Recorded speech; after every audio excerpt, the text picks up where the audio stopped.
오늘 주일 성경 공부 9번째 시간, 오늘 저희들 레위기 하겠습니다. 레위기 어렵죠? 레위기 어려운 책이라고 우리는 인식을 가지고 있어요. 근데 이제 어렵다라고 생각되어지는 이유는 우리가 안 드리니까 제사를. 그러니까 우리가 안 하는 제사에 관한 내용이 등장하다 보니까 우리가 나하고 상관없는 책으로 레위기를 생각해요. 그러다 보니까 우리 그리스도인들에게는 레위기는 좀 먼 책이 되어지고, 반면에 유대인들에게는 가장 중요한 책이 레위기라고 생각을 합니다. 그래서 유대인들은 성경을 암송시킬 때 이스라엘 사람들은 이 레위기 전체를 암송을 시켜요. 그만큼 중요한 말씀이고, 레위기가 글씨를 배우는 책이다라고 얘기할 정도로. 그러니까 레위기 전체의 그 내용뿐만 아니라 그 정신까지 아주 중요하게 다루는 책이 레위기예요. 그래서 레위기는 참 똑같은 성경을 보면서도 신앙의 색깔에 따라 좀 많이 그 가중치가 달라지는 그런 책이라고 할 수 있겠습니다. 제가 나눠드린 일단 먼저 그 종이를 좀 보시죠. 레위기 전체적인 구조가 있는데 제가 어떻게 쓰면서 조금 실수한 것 같아요.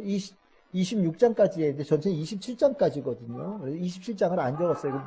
27장은 뭐냐? 서원에 관한 내용이 들어있습니다. 서원. 그래서 이제 27장이 더 있는데, 우리가 전체적으로 보면 내용은 이렇게 한 5개 내지 6개 정도로 단락이 구분되어져요. 근데 중간을 자르면 둘로 나누면 어디로 나눌 수 있냐? 1장에서 16장까지. 그리고 17장서부터 27장까지 둘로 나눌 수 있습니다. 이 둘로 나누게 되어지는 중요한 분기점이 뭐냐면, 앞에는 제사장들이 지킬 것에 대한 내용이 등장을 하고, 뒤쪽에는 17장 이하에는 그냥 일반 백성들이, 이스라엘 백성들이 지킬 규례들이 등장을 해요. 그래서 그 둘을 가지고 보통 자릅니다. 그래서 이제 앞에 여기에는 법에 관한 이제 내용들이 나오다 보니까 이제 우리가 율법이라고 하잖아요. 그러니까 법이에요, 법. 지켜야 되는 거예요. 법은 지키는 거죠. 그래서 저기 1장서부터 7장까지 이제 희생제물이라고 되어 있는데, 저걸 보통 제사법이다라고 표현해요. 제사법. 제사는 이렇게 드린 거다. 그러니까 법이 이렇게 모여 있는 거예요. 제사법전. 책이 한 권이라고 생각하시면 됩니다. 1장에서 7장까지는 제사는 어떻게 드려야 된다. 제사법에 대한 제사법전. 반면에 17장에서 26장까지는 이스라엘 백성, 하나님 백성으로서 어떻게 살아가야 될 것인가에 대한 일반 백성들의 일상적인 삶의 규범을 가르치는 책. 그래서 이거를 이름이 붙어 있어요. 성결법전.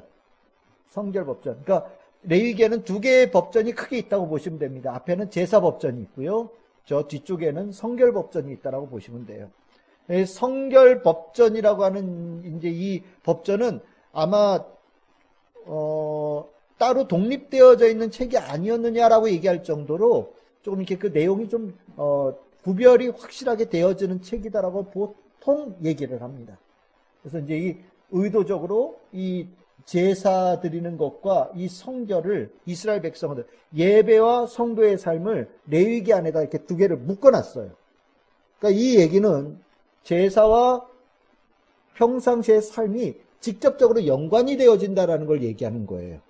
예배 따로 성도의 삶이 따로 아니라 예배를 하나님께 드리고 그에 상응하는 성도의 삶이 직접적으로 연관되어질 때 비로소 이 전체가 하나님의 백성의, 하나님이 요구하시는 하나님의 백성의 모습이다. 그것을 레위기 안에다가 넣어놓은 거예요. 그러니까 여러분들 우리 잘 생각하셔야 돼요. 성도는 기본적으로 2가지를 기본적으로 잘 해야 돼요. 그게 뭐냐면 예배 잘 드려야 돼요. 정말 예배 잘 드려야 돼요. 예배를 드리지 않으면 성도 아니에요. 이게 아주 극단적으로 얘기하면. 예배 안 드리면 하나님께 예배 드리는 마음이 없으면 성도 아니에요. 하나님께 예배 드리는 마음이 없는데 어떻게 그 사람을 성도라고 하겠어요? 하나님 백성이라고 얘기할 수 없는 거예요. 하나님 백성은 하나님께 예배 드리는 자예요. 이게 기초예요. 그러니까 요즘에 교회 안 다니면서 신앙생활 한다고 생각하는 사람들 많이 있는데 그거 이상한 거예요.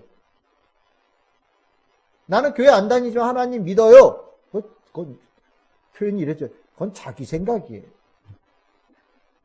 믿고 안 믿고는 내가 주장하는 게 아니라 하나님께서 인정하느냐 인정하지 않느냐가 중요한 거예요. 근데 레위기에 분명히 나와요. 하나님 백성은 하나님께 예배드려요. 이게 하나님의 규정이에요. 그리고 예배를 드린 백성은요, 하나님의 말씀대로 뜻에 따라서 살아요. 이 두 개가 묶여야 성도가 되는 거예요. 이거를 레위기에서 가르치는 겁니다. 그러니까 레위기는 생각보다 중요한 책이에요. 이제 이 16장에 대속죄일이라고 나오죠. 요즘에 이제 이스라엘 전쟁 많이 나오는데 이 대속죄일이 히브리어로 욤키푸르예요. 그러니까 이스라엘 백성들에겐 굉장히 중요한 날이죠. 전체 예배에 모든 것을 하나로 묶은 핵심, 엑기스 같은 모든 것을 하는 날이 대속죄일이거든요. 그걸 이 레위기에서는 16장에 딱 띄어서 특별하게 대속죄일을 이렇게 지내야 된다라고 규정을 한 장에다 넣어놨는데, 이제 이 대속죄일이 이렇게 중요한 날이다 보니까 주변 아랍 국가에서 이스라엘을 공격하고 전쟁을 일으키는 날, 꼭 어떤 날을 선택하냐면 욤키푸르 이 날을 선택을 하는 거예요.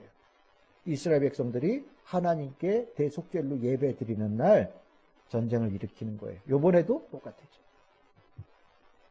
그러니까 참 이게 좀 어떻게 보면 굉장히 악한 의도를 가지고 있는 거죠.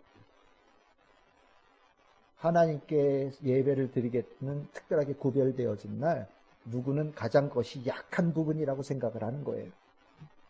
그래서 그날 공격하는 거예요. 목사, 여러분들이 보실 때는 어떻게 볼지 모르지만 세상 사람들이 볼 때는 목사라는 존재가 약한 고리예요. 그래서 제일 먼저 괴롭힐 때 목사라는 타이틀로 괴롭혀요. 근데 이상하죠. 목사라는 타이틀로 괴롭히는 순간 그 사람은 진 거예요. 예배가 약하고 누군가에게는 틈으로 보이고 뭔가 보일지 모르지만 이것은 실은 제일 강한 거예요.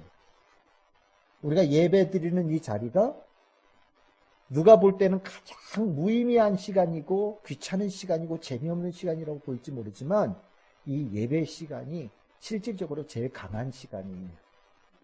이 예배 시간에 여러분들이 예배 드리는 이 시간을 하나님께서 지켜주시고 이 시간을 통해서 하나님께서 여러분들을 강건하게 만드세요. 예배가 중요한 거거든요. 그러니까 이 레위기라는 책이 참 특이한 책이에요. 1장, 7장까지 희생제물 나오는데 5개의 제사가 있죠. 5대 제사라고 얘기하죠. 여러분들 나눠드린 종이에 뭐가 있어요? 번제 있죠? 번제는 홀로코스트예요. 여러분들 많이 들어보셨을 거예요. 홀로코스트가 번제예요. 두 번째, 소제, 곡식으로 드린 제사, 화목제라고 되어 있는데 여러분들 화목 뒷장을 보세요. 뒷장을 보시면 제사제도라고 되어 있죠. 제사제도에 보면 다른 거는 번제, 소제는 다 하나씩이잖아요. 근데 화목제는 그 안에 몇 개가 있어요? 3개가 있어요. 그래서 화목제는 항상 복수형으로 쓰여집니다. 소제, 번제는 다 단수형인데 화목제는 복수형으로 써야죠. 화목제 안에는 3개의 제사가 기본적으로 들어있어요. 다 다른 제사예요. 감사제도 있고 서원제도 있고 낙헌제도 있어요. 감사제는 감사한 거 드리는 거고요. 서원제는 내가 하나님께 서원하면서 드리는 제사고요. 낙헌제는 이루어진 다음에 감사함으로 하나님께 올려드리는 게 낙헌제예요.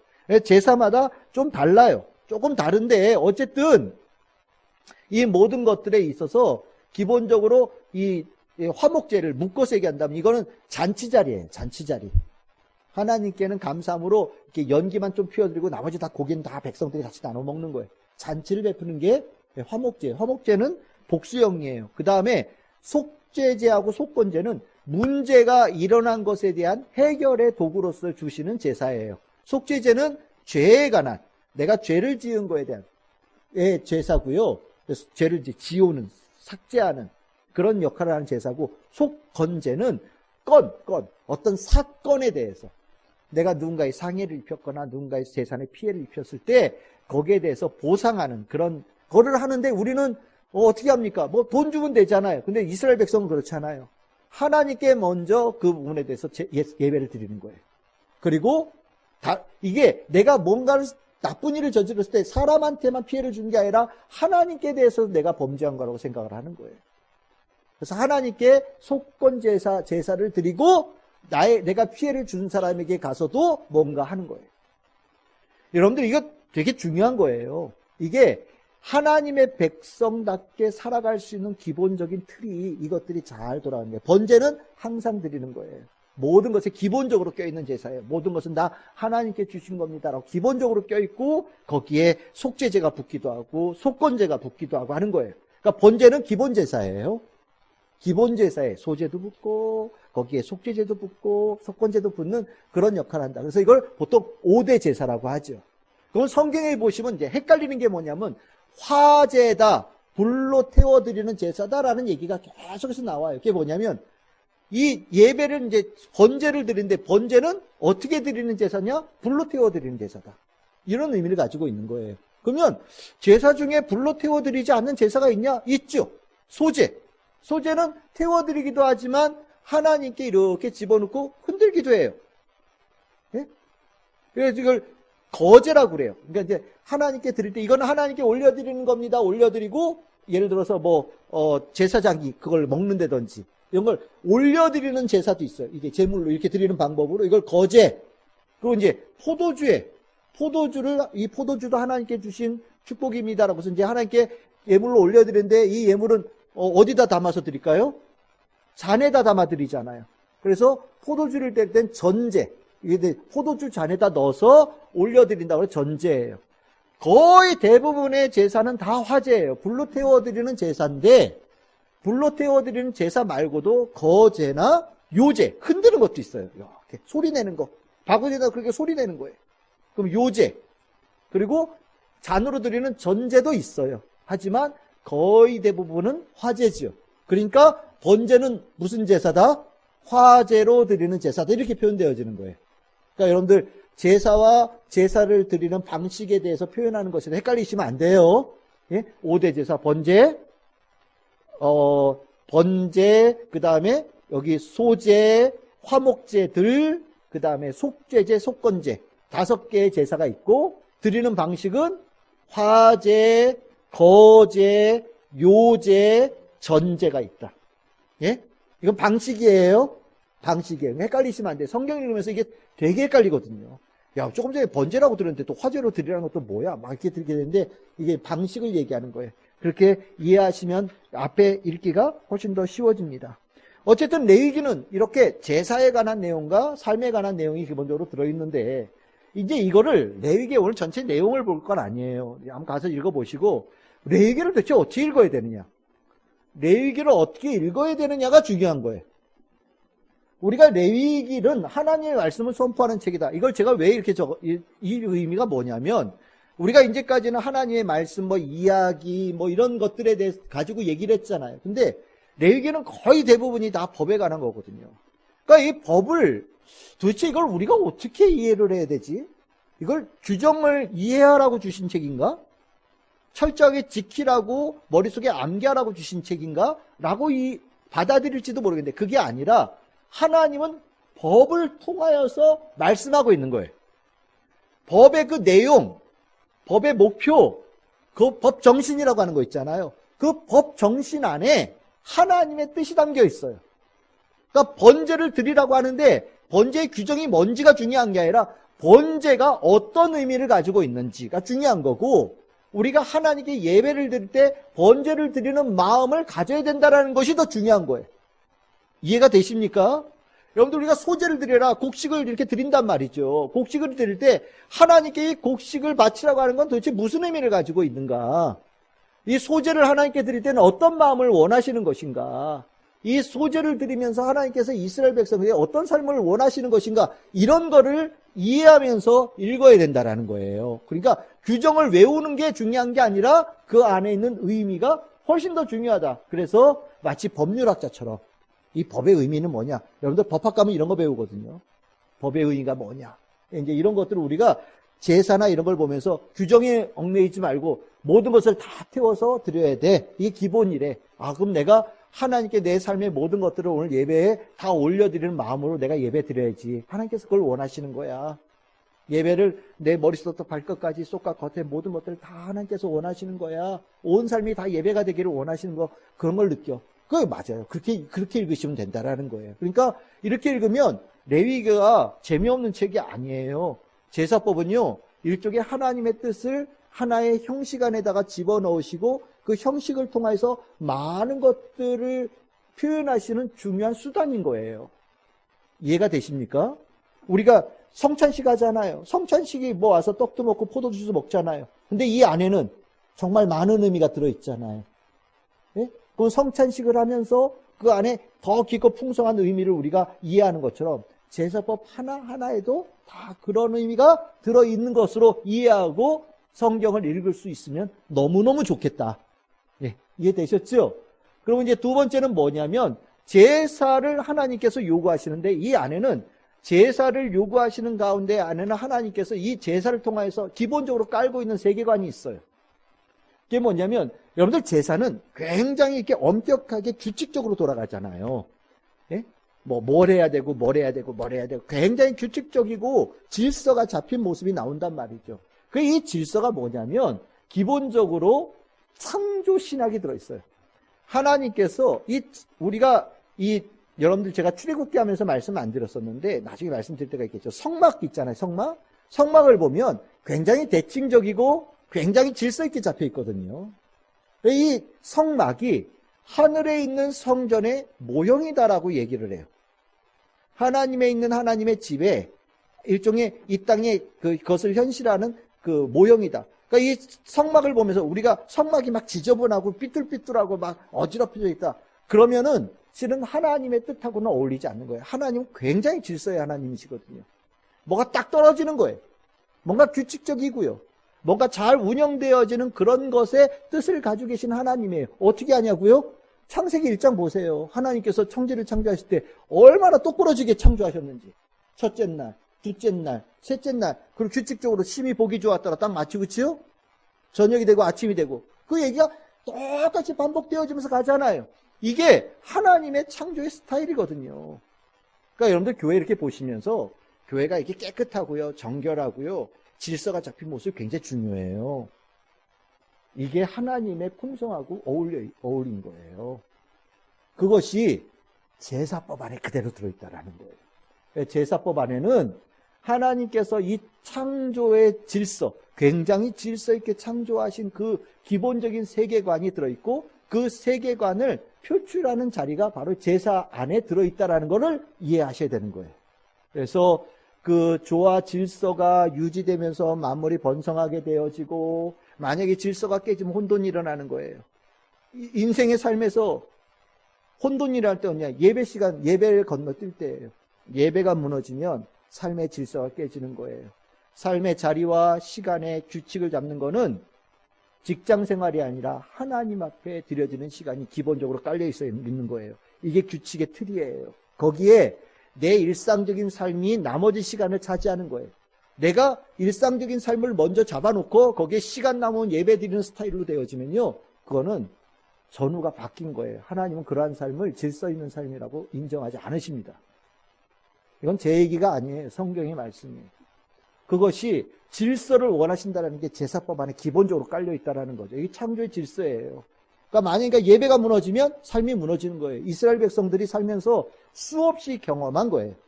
하나님께 대한 예배가 무너졌더니 하나님께서 우리를 심판하시더라. 그러니까 삶이 다 깨지더라. 예배에 목숨 걸 수밖에 없는 거죠.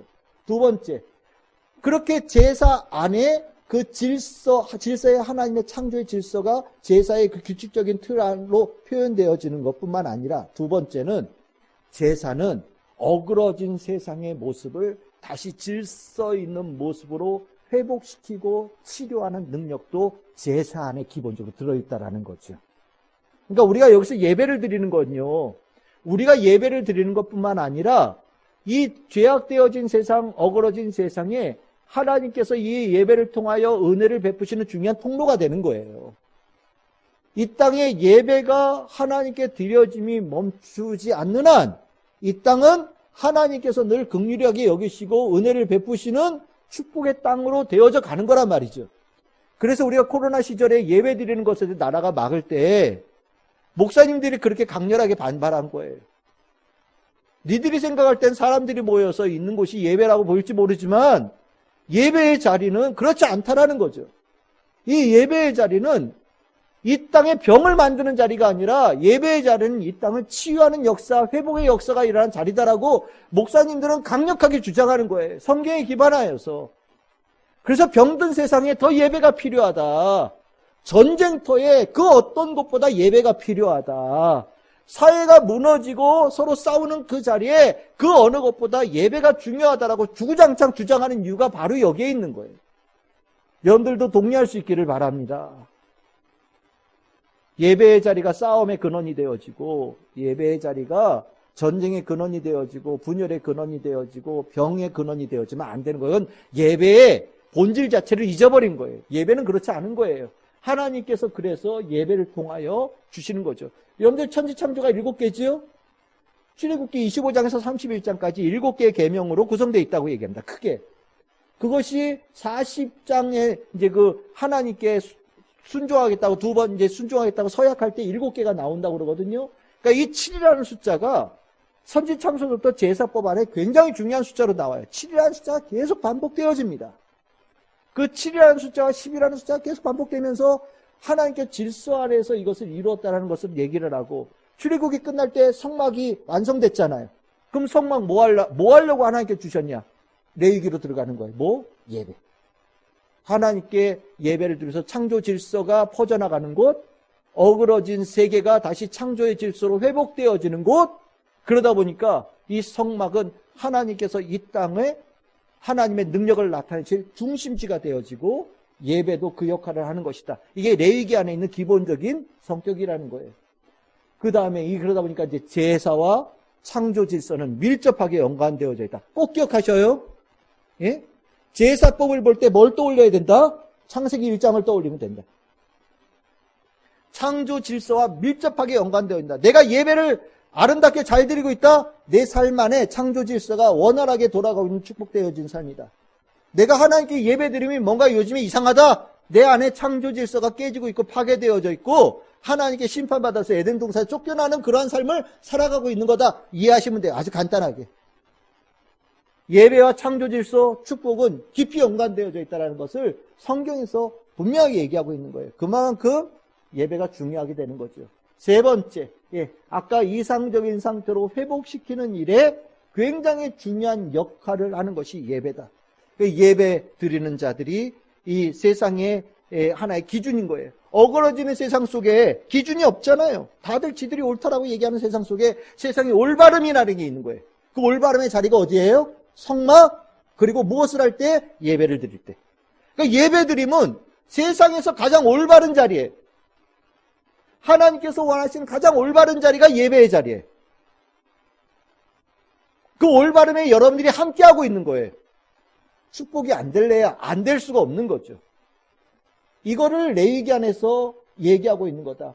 결국 우리가 이 예배를 드리는 것은 세상이 아까 말씀드린 치유하는 그 은혜를 하나님께로부터 공급받아서 땅끝으로 퍼뜨리는 중요한 역할을 하는 것이 우리 예배다. 이게 기본적으로 레위기 안에 들어있는 제사의 의미의 중요한 포인트예요. 네 번째, 제사는 혼자 드리지 않죠. 함께 모여요. 제사장이 집례하지만 거기에 백성들이 모여서 함께합니다. 이 예배는요, 이스라엘 공동체, 하나님의 공동체의 근원적인 성격이에요. 구원받은 하나님의 백성들이 모이는 거예요. 뭘로 모여요? 밥 먹으려고 모여요? 영화 보러 가려고 모여요? 커피 마시러 가려고 모여요? 어디 좋은 데 놀러 가서 여행 다니려고 모여요? 아니에요. 성도들은요, 가만 기본적으로 무엇으로 모여요? 예배로 모여요. 이것도 헷갈리는 분들이 계셔요. 뭐 하나님을 사랑하고 이웃을 사랑하는데, 이웃을 사랑하는 것도 하나님 사랑하는 거 아닙니까? 이렇게 주장하는 분들이 사역자들 가운데도 있어요. 근데 그 얘기 들으면 막 혼내요. 1번과 2번을 바꾸면은 2단이야. 내가 항상 하는 얘기예요. 1번과 2번은 바뀌어지지 않아. 하나님을 사랑하고 이웃을 사랑하는 거야. 이웃을 사랑하는 것이 하나님이라고 생각하는 것은 똑같은 말을 하고 있는 거지만 1, 2번이 뒤바뀌어서 그거 잘못된 거야. 가끔 예배는 우습게 보이고 사람들한테 가서 봉사하는 건 대단하게 위대하게 보는 사람들인데 그렇지 않아요.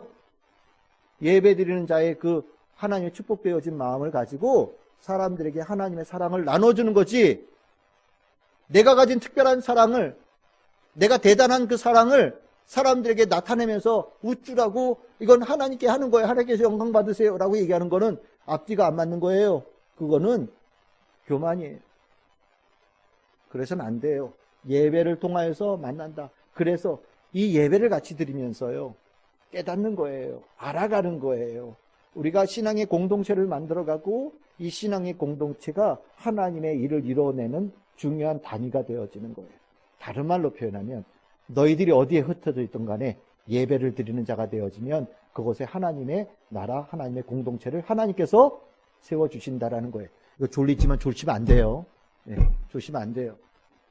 레위기가 재미없긴 하지만 이거 알아들어야 돼요. 네. 이해되셨죠? 이해 안 되시는 분 계십니까? 여기까지? 없죠? 그러니까 1장에서 7장, 크게는 16장까지 이어지는 제사법에서 여러분들이 이걸 보셔야 되는 거예요. 그 다음 뭐냐? 레위기는요, 전체 백성들에게 하신 말씀이에요. 이것도 중요한 포인트입니다. 레위기는 나와 상관없는 책이라고 보는 이유가 뭐냐면, 이건 목사님들이라 보는 책 아니에요? 아니면 뭐 유대교 지도자들이라 보는 책 아니에요? 종교적인 일을 하는 사람들에게 주시는 지침책 아니에요? 아니에요. 레위기는요, 기본적으로 이스라엘 백성 전체에게 가르치신 책이에요. 어떻게 하느냐? 레위기 1장 시작할 때 나와요. 여호와께서 회막에서 모세를 부르시고 그에게 말씀하시되, 누구한테 말하라고요? 이스라엘 백성에게 말하라. 이스라엘 자손에게 말하거라. 지금 다음 수업부터 하는 내용은 이스라엘 자손들에게 전하라고 주시는 말씀이다라고 하나님께서 처음부터 아예 딱 도장을 찍어 놓으셨어요. 그러니까 이 레위기가 제사장만을 위한 책이 아니라 모든 백성들, 이스라엘 백성 전체가 하나님의 사람으로 이 세상에 하나님의 뜻을 전해야 될 제사장과 같은 사람들이거든요. 그러니까 레위기는 나와 상관없는 책이 아니라 나에게 직접적으로 하나님께서 들려주시는 말씀으로 들을 수 있어야 된다는 거예요. 상관없는 사람이 한 명도 없어요. 반드시 기억하십시오. 레위기는 재미없는 책이 아니에요. 내가 반드시 들어야 될 책이란 말이죠. 두 번째, 성경에 이제 나중에 찾아보세요. 이스라엘 자손에게 말하여 이르기를, 이르라라는 얘기가 레위기 안에 계속해서 반복해서 나옵니다. 계속해서 반복해서 나와요. 그거는 레위기를 읽다가 사람들이 이건 나하고 상관없는 얘기인데 이런 생각으로 읽을 수 있는 사람들이 자꾸 나오잖아요. 그러다 보니까 중간중간에다가 잊어버리지 말라고. 레위기 안에 중간중간에다가 집어넣은 거예요. 이스라엘 자손에게 말하여 이르라. 들어야 될 사람이 바로 너야. 그러니까 다시 귓구멍을 열고 눈을 열어서 읽어! 라고 레위기 안에다 표시를 한 거예요.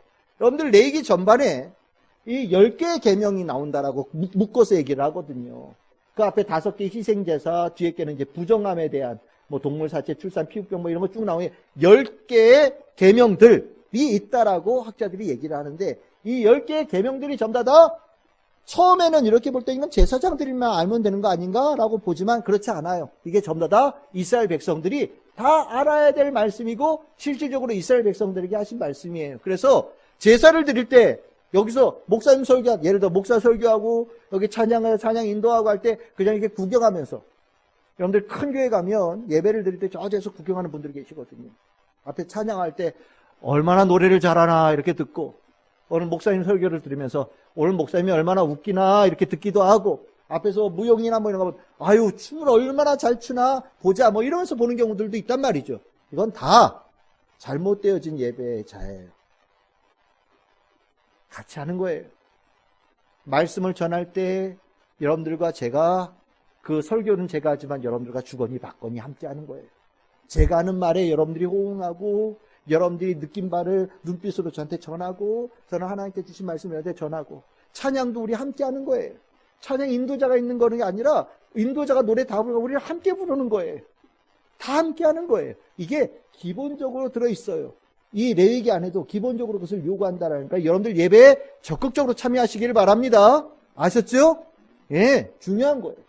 그 다음에 여러분들이 뒤쪽에도 보시면 제사장들에게 필요한 것을 열심히 가르쳐 주셨거든요. 그런데 하나님께서 말씀하신 거예요. 레위기 10장 10절 11절 뭐라고요? 이거 백성들에게 가르쳐라.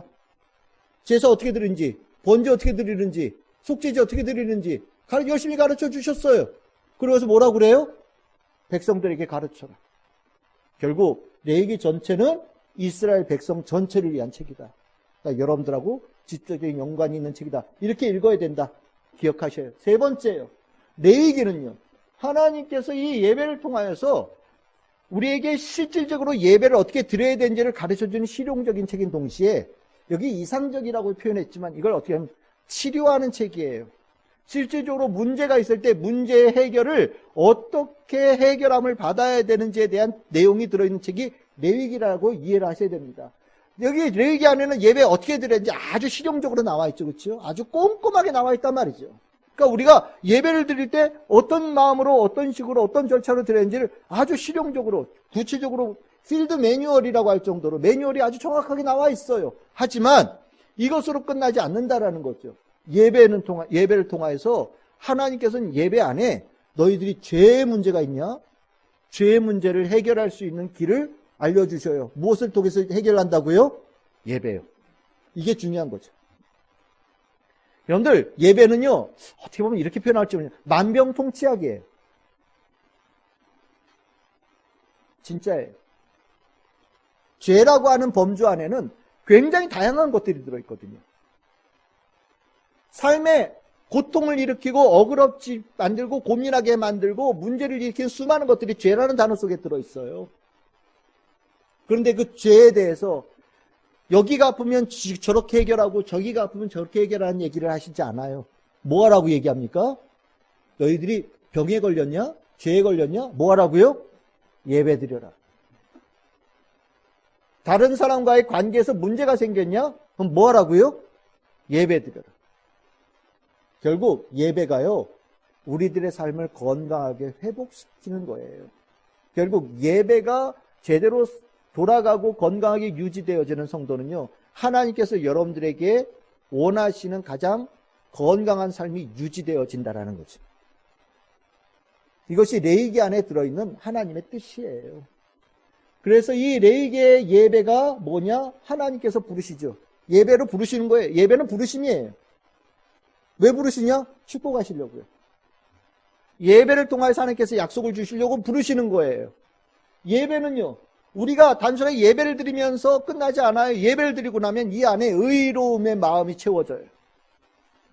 하나님의 뜻으로 살아가는, 선하고 기쁘고 온전한 뜻으로 살아가는 것에 대한 이 안에 확신이 일어난다라는 거예요. 힘이 생긴다라는 거예요.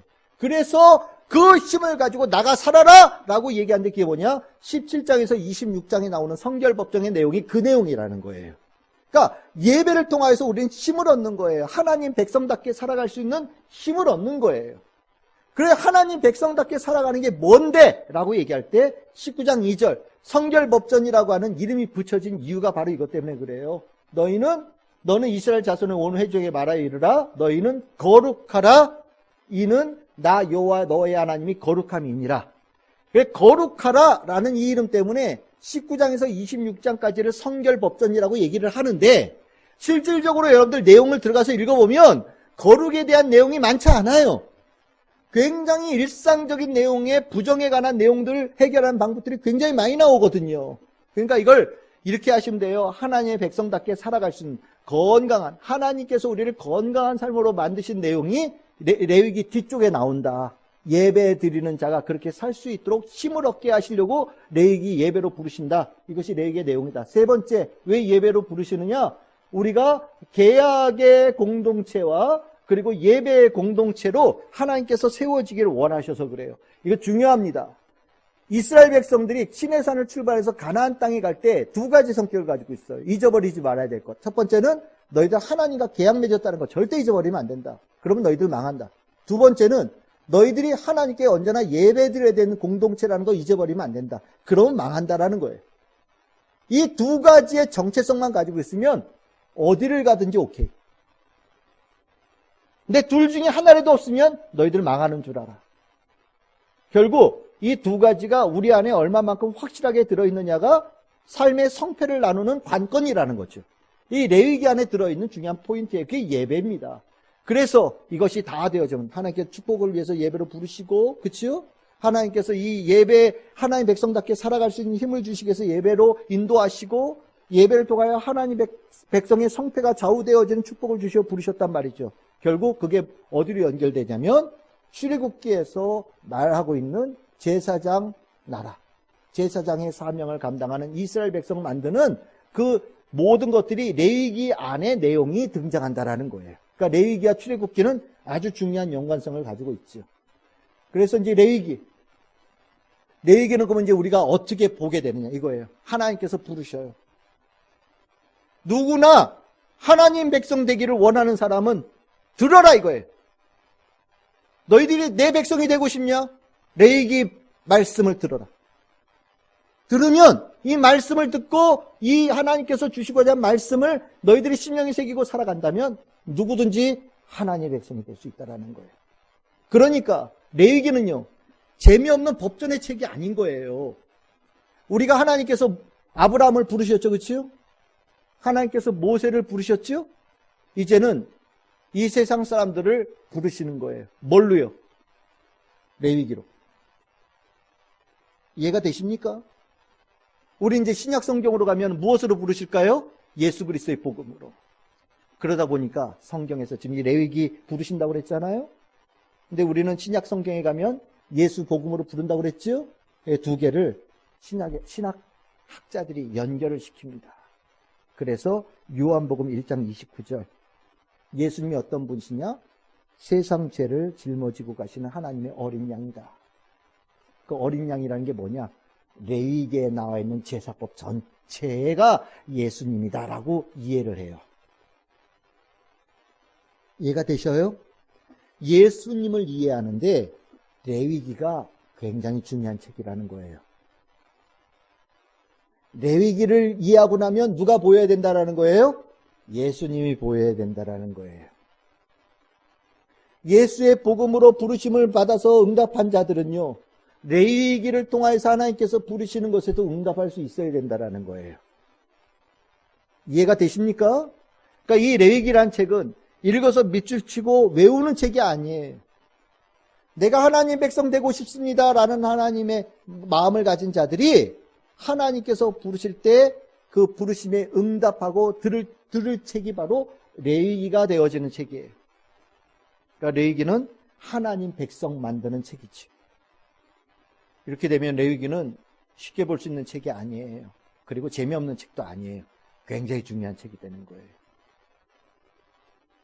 레위기만큼 기독교인들에게 평가가 엇갈리는 책이 없어요. 구약 성경에서 논란이 되는 책이 하나가 되어 있는데 바로 에스더서인데, 에스더서와 레위기는 정말 기독교인들이 별로 좋아하지 않는 책이거든요. 그런데 레위기는요, 좋아하지 않는 그런 책으로 가면 안 돼요. 요즘 들어서 레위기에 대한 평가가 신학자들 사이에 완전히 달라지고 있습니다. 한때 레위기 연구 열풍이 불었어요. 그만큼 레위기에 대한 재해석, 재평가가 기독교 내에서 이루어지고 있습니다. 집에 가셔서 법정신, 이 법을 통해서 하나님께 주신 메시지를 읽어보세요. 법을 통해서 하나님께서 하시는 말씀이 있어요. 그 말씀을 읽다 보면 내가 하나님의 백성답게 살아가는 것이 어떤 것인지를 조금씩 더 깊이 있게 이해할 수 있는 틀이 생길 겁니다. 되셨죠? 오늘 레위기 내용은 다 다루지 않았지만 여러분들 읽다 보면 어려운 내용 아니니까 다 이해하실 수 있어요. 여러분들 집에 가서 레위기 한번 읽어보시고 오늘 강의한 내용도 함께 돌아보시기를 바랍니다. 이것으로 오늘 레위기 수업을 모두 마치도록 하겠습니다.